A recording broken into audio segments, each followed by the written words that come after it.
रही मैं हूँ ताहिर परवेज़ मलिक, मेरे साथ हैं अज़हर अब्बास साहब। हमने रिसेंट बाय जो है वो सुप्रीम कोर्ट के लाइसेंस का जो है वो प्रोसेस हाई कोर्ट में शुरू किया।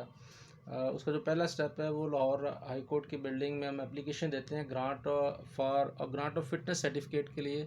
ये पहली एप्लीकेशन है जो मेरे हाथ में नज़र आ रही है, मैं दिखा रहा हूँ। ये इसलिए मैं दिखा रहा हूँ कि मैंने जब ये इस एप्लीकेशन को सबमिट करना था तो उससे पहले मैंने कोशिश की कि मुझे कोई यूट्यूब पर कोई ऐसी गाइडेंस मिल जाए जिसको देख के मैं जो है वो अपना इस एप्लीकेशन को जो है वो मुकम्मल कर सकूं। तो मुझे ऐसी कोई गाइडेंस जो है वो यूट्यूब पे नज़र नहीं आई।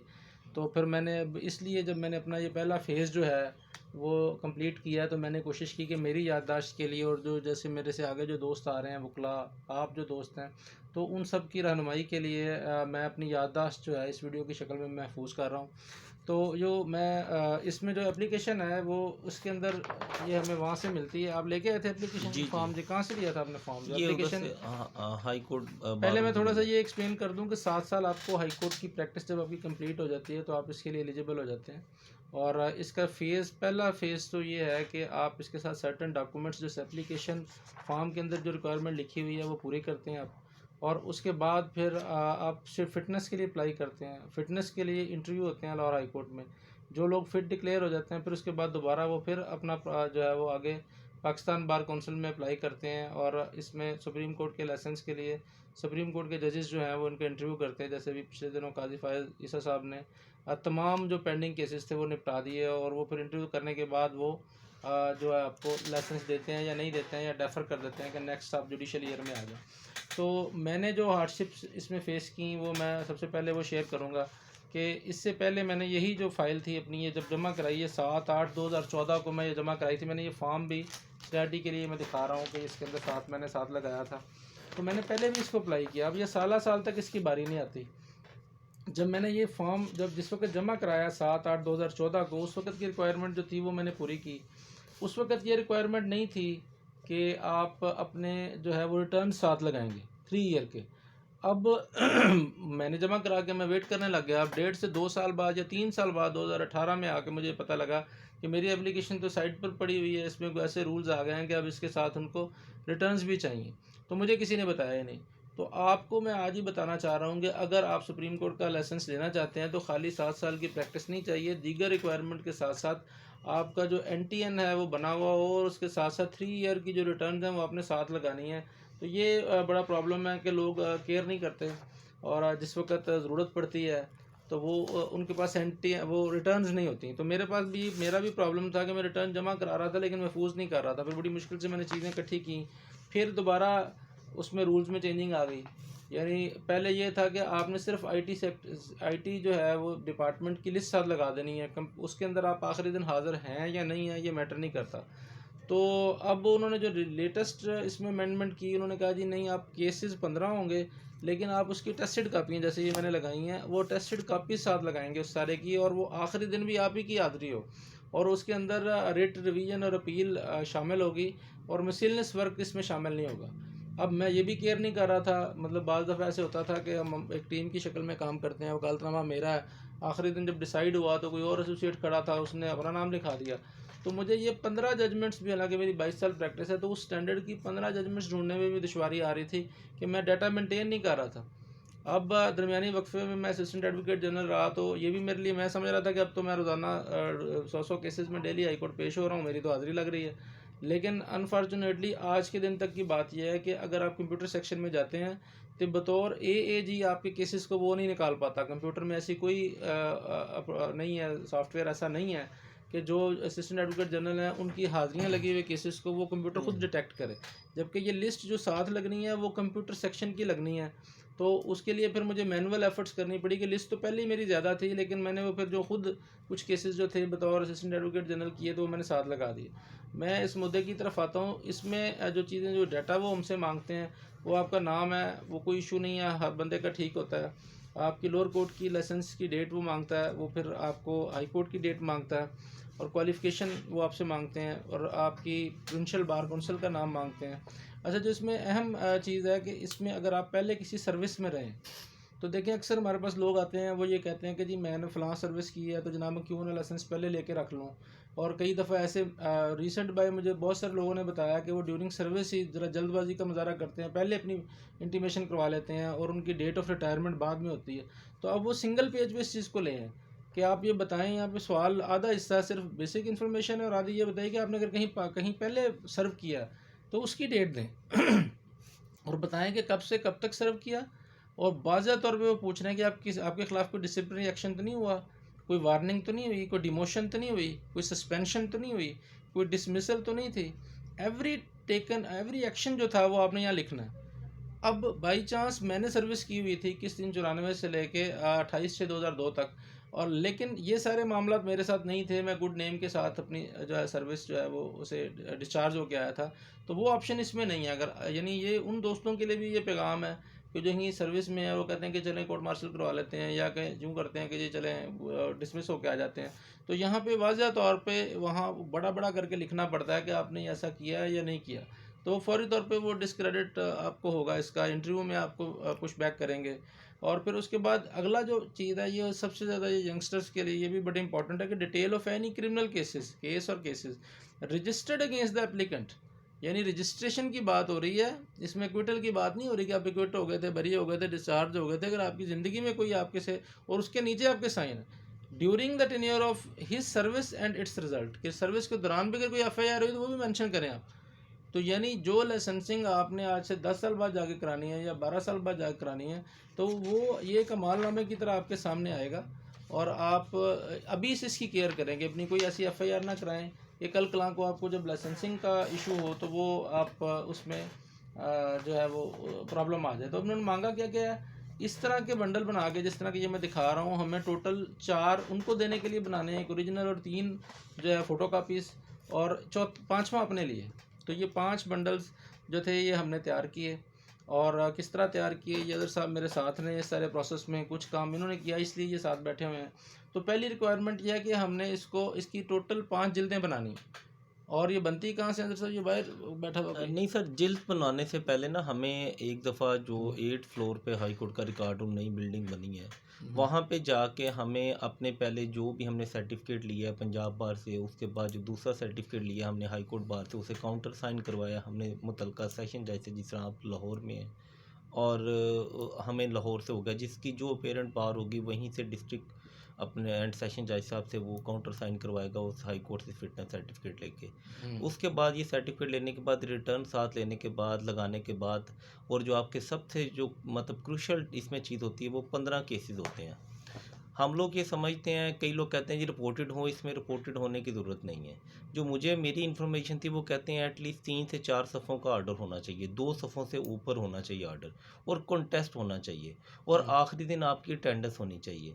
और इसमें उसने मुझे ये भी बताया कि अगर आपका कोई केस कॉन्टेस्ट हुआ है, आप वहाँ पे खड़े थे, आपका पिटीशन पे नाम है और आपका पावर ऑफ अटर्नी पे नाम है, तो आप का नाम फाइनल डे पे नहीं है, तो इसमें कोई इशू नहीं। आप एक छोटी सी उसमें CM दायर करें और जज साहब को बताएं कि सर ये मेरा पावर ऑफ अटॉर्नी पे भी नाम है और मेरा पिटीशन पे भी नाम है, उस दिन मैं आर्गूमेंट में खड़ा भी था, तो काइंडली इसमें मेरा नाम एंटर कर दीजिए। वो CM के थ्रू वो ऑर्डर उस पर हो जाएगा, ऐड हो सकता है। ऐड यानी हो ये सकता है। एक यानी मसले का हल भी है कि अब जैसे मैं बता रहा हूँ कि भी मैं जाता रहा, मेरा वकालतनामा भी था, लेकिन आखिरी दिन जो था साथ किसी जूनियर ने जब चिट पकड़ाई तो अपना नाम लिखा दिया। तो उसका सलूशन भी मौजूद है कि हम उसी ऑर्डर के अंदर CM दे के हम उसको अपना नाम इंसर्ट करवा सकते हैं। हाँ, ये उन्होंने ऊपर आपको ये गाइड किया। उन्होंने गाइड किया। उसके बाद जब ये 15 जजमेंट्स हम जो लेके जाते हैं, हमें 15 नहीं लेके जानी चाहिए, हमें एटलीस्ट 20-25 के करीब लेनी जैसे चाहिए। हमने दी थी, ज़्यादा जैसे दी हमने थी 25 दी थी उन्हें, तो उन्होंने स्टार्ट आउट करके बीच में से 15 निकाली हैं।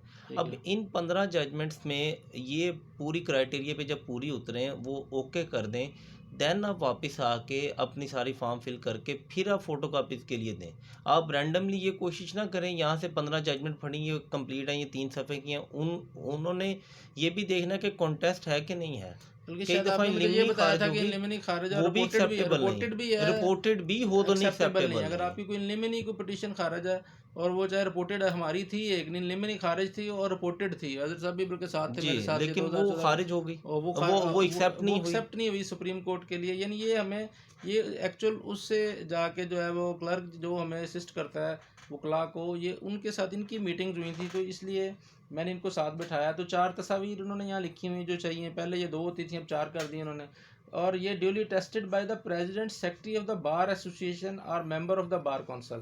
तो यानी ये जो हमें अपनी तस्वीरें हमने वहाँ पर टेस्टेड लगानी है, या तो बार काउंसिल के कोई जो इलेक्टेड मेंबर है वो उसको टेस्ट करेंगे, या हमारी जो बार एसोसिएशन है उसके जो प्रेसिडेंट सेक्रेटरी वगैरह वो उसको टेस्ट कर सकते हैं। और अ fresh enrolment certificate under rule 1071C2 of the Pakistan legal practitioner and bar council rule 1976, यानी ये जो मैंने सब इसके नीचे लगाया है, ये एक सर्टिफिकेट है, ये पंजाब बार काउंसिल या प्रोविंशियल बार काउंसिल जारी करती है। इसकी भी शायद 1000 रुपये फ़ीस थी, जो अलग हमने बैंक में, आप गए थे अली रज़ा साहब जो गए थे, शायद 1000 रुपये फ़ीस थी, वो दे के हमें उन्होंने ये सर्टिफिकेट जारी कर दिया।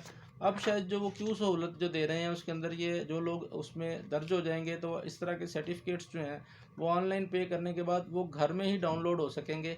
लेकिन ये चूँकि 14/2/2023 का मेरा जारीशुदा ये सर्टिफिकेट है पंजाब बार काउंसिल का, तो इसमें भी जो चीज़ वो देखते हैं यानी कि सबसे पहले तो बार काउंसिल जो है वो उसकी कोई बकाया जात तो नहीं, ये भी वो लिखते हैं कि he is not in arrears of the dues of this, यानी कौंसल कोई मेरे कौंसल के बकाया जात नहीं है, सॉरी कौंसल ने मुझसे कोई पैसे नहीं लेने। He was never found guilty of professional और other misconduct and no professional misconduct cases pending against him, यानी सुप्रीम कोर्ट का वकील बनने के लिए डिसिप्लिनरी कमेटी के सामने अगर कोई केस पेंडिंग ना हो, ये एक सर्टिफिकेट हमें पंजाब बार काउंसिल के सेक्रेटरी साहब जारी करते हैं। और हमारे जो मैंने जो डेटें लिखी हैं लाइसेंस लेने की, लोअर कोर्ट की, एपेक्स कोर्ट उसकी, हाई कोर्ट की, तो वो लाइसेंस की डेटें भी ये इसके ऊपर मेंशन करते हैं कि काउंटर समझें एक तरह का वेरीफाई हो जाता है। और उसके बाद अगला सर्टिफिकेट एक Lahore high court bar association जारी करती है, जिसका मैं लाइफ मेंबर हूँ। उसमें वो भी लिख के देते हैं कि ये इस नंबर के तहत ये हमारे पास 28/1/2003 से ये एडवोकेट हाई कोर्ट, 19/7/2004 से एडवोकेट हाई कोर्ट है, और साथ nothing is outstanding against him, यानी सेक्रेटरी ने ये भी लिख के दिया। अब उसके बाद डिस्ट्रिक्ट एंड सेशन जज साहब जो हैं, जो उनका अगला क्राइटेरिया है, यानी जो एक बार काउंसिल का सर्टिफिकेट है, और उसके बाद जो certificate issued by the president of the concerned high court bar association confirming that he enjoys good personal and professional reputation and that he has paid all his dues. Such certificate be countersigned by the district and session judge of the area where the advocate practices. यानी हम वहाँ से वो certificate high court bar से लिया, फिर हम अपने सेशन जज साहब के पास आए। द डिस्ट्रिक्ट एंड सेशन जज must confirm that the conduct and behavior of the advocate with the judges of the district judiciary before whom he appears is professional and decent and the character of the advocate is sound and up to the mark. यानी हमें वो वहाँ बाद में इसकी ज़रूरत महसूस हुई कि हमें वहाँ से सेशन जज साहब के पास आए, उन्होंने अपनी रिपोर्टर पार्टी की और अपना जो है वो देखा, पूछा अपने जो उनके स्टाफ था, उसके बाद उन्होंने ये दूसरा सर्टिफिकेट उन्होंने जारी कर दिया जो हाई कोर्ट बार ने, और इसको काउंटर साइन किया डिस्ट्रिक्ट एंड सेशन जज साहब ने 9/5/2023 को। उसके बाद ये कंप्यूटर सेक्शन है हमारा, IT सेक्शन है। जैसे ही हम मस्जिद वाले गेट से अंदर जाते हैं तो वो जो नई बिल्डिंग लेफ़्ट साइड पे बनी है उसके ऊपर ये लोग बैठे हुए हैं, ये भी अपनी कुछ फ़ीस नॉमिनल सी 150 लेते हैं। और ये 2 तरह की लिस्टें जारी करते हैं, एक लिस्ट IT डिपार्टमेंट जारी करता है जो हमारे कंक्लूडेड केसेस हैं, और एक वो जो हमारे पेंडिंग केसेस हैं उसकी सारी कंप्यूटर जनरेटेड जो ये आपको नज़र आएगी, ये लिस्टें लॉयर्स डिसाइडेड केस, ये हर तरह से ये सर्च करके जो है वो आपको ये एक लिस्ट जारी कर देगी, जो इससे नीचे इन्होंने वो लगाई है और इसको उन्होंने मेंशन किया है, ये वाली बात लिख दी है, और इसमें वाज़ह किया है कि मिसलेनियस एप्लीकेशन और बेल एप्लीकेशन शामिल नहीं होंगी। अब वही बात, copies of at least 15 reported unreported final and detailed judgments in substantial cases independently conducted by the applicant in the high court excluding miscellaneous application. बार बार इसको डबल लिखा है। एक बात मुझे किसी ने भी बताई है, मैं आई एम नॉट कन्फर्म, लेकिन ये मेरे इस जमा होने के बाद फिर कह रहे हैं कि ये 20 केसेस मांग रहे हैं, लेकिन मेरे उन्होंने 15 एक्सेप्ट किया और मुझे रसीद भी दिया। ये मैंने किसी की पोस्ट पढ़ी है, लेकिन मुझे भी ये कंफर्म नहीं है। उसके बाद an affidavit confirming that he has never been found guilty of misconduct and that he has never been convicted of any criminal offence. यानी पहले जो मांगा गया था वो उस सर्विस वाले से मांगा गया था। अब अगर मैं लाइसेंस लेने जा रहा हूँ तो मुझे ये बताना पड़ेगा कि मैं कभी भी जो है वो मेरे ख़िलाफ़ में कभी कन्विक्शन नहीं मुझे भी। तो ये कन्विक्शन इतनी अहम है कि अगर कोई FIR हो गई है तो लोग कहते हैं जी हम उसमें जुर्माना करा लेते हैं, तो यहाँ पर वो बताना पड़ेगा हाँ हुई थी और मैंने जुर्माना कराया था, चाहे वो 50 रुपये जुर्माना कराया, तो यहाँ पर आके वो एक नेगेटिव बात होगी। अब अगली बात, in case of the applicant remained in government service he must provide a certificate from the concern department indicating the length of service and the reasons for leaving service along with an affidavit confirming that presently he is not engaged in any government private job or business। तो वो इस तरह की एक जैसे ही ये जो cases की 15 की लिस्ट लगाएगी तो फिर हमें जो ये साथ लगाना पड़ेगा जो हमने अपना सर्टिफिकेट था, डिस्चार्ज बुक थी जो हमारी, वो साथ, जिस तरह मैंने ये अपनी डिस्चार्ज बुक साथ लगाई है, तो ये इसमें सारी रीज़न्स और सारा कुछ होता है। अगर कोई सर्विस करके आए तो ये हमें, ये भी ज़रूरी है। यानी ये जो लोग कहते हैं कि हमारा माजी गुम हो जाएगा, तो माजी गुम नहीं होता। तो कोई भी वायलेंस, कोई भी चीज़ है, वो बार बार आपके आगे आती है। उसके बाद the applicant must also submit his complete biodata and copies of her और his education certificates and degree. तो वो फिर सारी डिग्रीज जितनी आज तक की हैं, नीचे से लेकर शनाख्ती कार्ड लगाया हुआ है, इसके साथ डोमिसाइल लगाया हुआ है, फिर जितनी डिग्रीज़ हैं उनकी रिज़ल्ट कार्ड्स हैं, वो सारा कुछ साथ इसके अटैच है। और एंड पे वो 3 ईयर की जो आपकी आयरस के ज़रिए जो हमने अपने रिटर्न्स जमा कराई है, वेल्थ स्टेटमेंट और जो इनकम स्टेटमेंट है, वो सारी साथ लगती है। और फिर ये करने के बाद एक बंडल बनता है। प्रैक्टिकली जैसे उन्होंने बताया कि ये 8th फ्लोर जो नई बिल्डिंग है, वहाँ पर जाके वो चीज़ें चेक करानी होती हैं। चेक कराने के बाद जब वो इसको ओके कर देते हैं, तो फिर इसमें जो है वो इसको नंबरिंग बाद में करनी है, जब बिल्कुल फाइनल हो जाए। और ये जो बाइंडिंग थे सर, ये कहाँ से कराई आपने? सर ये भी हाई कोर्ट के अंदर ही बैठे हैं, वो सारा कुछ कर देते हैं। इंडेक्स भी ऊपर लगाया हुआ, वर्क काम हो रहा था। हाँ जी, वो सारा वहाँ से तैयार हो जाता है। और इसके अंदर जो हमने एफिडेविट लगाना है, वो भी हमने कोशिश करनी है कि जो वक्त कमिश्नर है वो असली से लगाएं। हाँ, यानी ये चूँकि अब ये जब जमा हो जाती है, तो कितनी देर बाद उन्होंने कहा था बारी आएगी ये इसके सर इंटरव्यू कह के रहे थे लिए? कि अभी तक सितंबर तक तो छुट्टियां हैं, तो उसके बाद ही कोई ये 3-4 माह लग जाएंगे। यानी हाँ 3-4 माह बाद ये फिर इंटरव्यू होगा यहाँ पे लाहौर हाई कोर्ट। लाहौर जो है वो जो भी इसमें जज साहब जो इस कमेटी में होंगे, एनरोलमेंट कमेटी में, तो वो पहले इसमें जो है वो इंटरव्यू करेंगे, और अगर वो सूटेबल समझे तो वो फिटनेस सर्टिफिकेट देते हैं। उस फिटनेस सर्टिफिकेट के बाद जो नेक्स्ट प्रोसेस है, वो फिर आगे सुप्रीम कोर्ट के जो जज साहब हैं वो इसमें इंटरव्यू करते हैं। तो ये मुझे ये प्रॉब्लम आ रहा था कि मैं मेरे साथ तो ये हार्डशिप थी कि मुझे किसी ने नहीं बताया ये कैसे इसको सबमिट करवाना है, या प्रैक्टिकल प्रोसीजर नहीं था। तो ये अब मैंने इसलिए ये यहाँ पे शेयर की। इसके बाद एक और हमें प्रॉब्लम आया था, वो भी रिजॉल्व करने के लिए गया कि जब ये वापस आया, तो मैंने इसको जब स्क्रूटनी की, तो इसमें कुछ पेपर उल्टे लगे हुए थे। तो आपको मैंने फिर दोबारा भेजा था जी, उसमें। दोबारा वहाँ पे जाके हमने सारे अपनी 5-4 जिल्दें लेके तो उसे चेक किया। तो चेक करने के बाद हमने देखा कि वो पेपर सिर्फ उल्टे, हमारी ही जो ऑफिस कॉपी कह लें या आपकी हमारी कॉपी फर्स्ट पे थी। एप्लीकेंट की कॉपी है, उसमें उल्टे थे। तो जब मैंने चारों चेक कर लिए, उस वहाँ पे ठीक थे, तो फिर ये मैंने खुद ही खुलवा के सीधा कर लिया। यानी फिर लेकिन हमें दोबारा खुलवाना पड़ा। यानी हमें लगा कि हमारे पास उल्टे लगे हैं, तो हम यहाँ पर ठहरे नहीं हैं। हमने जाके फिर ब्रांच को कहा कि भाई लेकिन ये वो वापस नहीं देते। ये इट्स टू हाँ। डिफ़िकल्ट कि वो आपको कहें कि आप सारी जब आपका नंबर लग जाएगा, एक आपको ये एंट्री नंबर मिल जाएगा, रिसीविंग नंबर ये जो आपका लगा हाँ, हुआ वो ये बिल्कुल मज़ामत कर रहा था कि अगर आप मेरी वाली लेंगे पढ़ते हैं, तो उसके अंदर से ये आपको फिर स्नैटी आपकी लूज़ होगी। सीनियरिटी लूज यानी होगी, इसलिए जमा देन कराने आपको से पहले दोबारा देखना वापस है। आना लेकिन वो बाई पड़ेगा। चांस जो उल्टे थे, वो मेरे वाली परत में लगे हुए थे, वो कहीं ये वाली जल्द हमने फिर इसको खुलवाया जाके बाहर से आपने, ये उधर से दोबारा जिधर से उसी आती है। पोजीशन में लेके आए जो जज साहब के सामने था। Thank you very much. सब लोगों को का शुक्रिया। जो लोग लाइसेंस लेना चाहते हैं, उन लोगों को हम जो है वो पहले से इस तरह की मालूमात हासिल करने पर उनको मुबारकबाद देते हैं। मुझे तो बड़ी मुश्किल पेश आई है। Thank you very much.